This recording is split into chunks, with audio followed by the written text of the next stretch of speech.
Hi everyone, I'm here at the model unit of Avida Towers Aspira 2. So this is an example of a junior one-bedroom unit.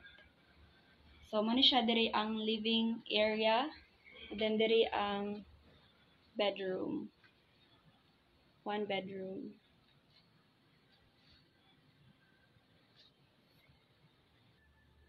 So the advantage of having your own condominium unit is that you can rent it out. So it can generate a monthly passive income for you and for your family. Cagayan de Oro is the gateway of Mindanao, means that ang mga tao nga gikan sa Luzon and sa Visayas nga moanhi diri sa Mindanao is moagi gid sila og Cagayan de Oro City.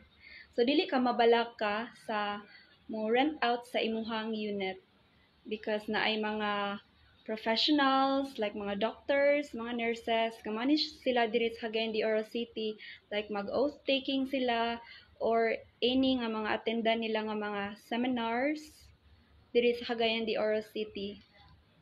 So for sure nga dili mawalaan gyud og renter ang imuhang unit.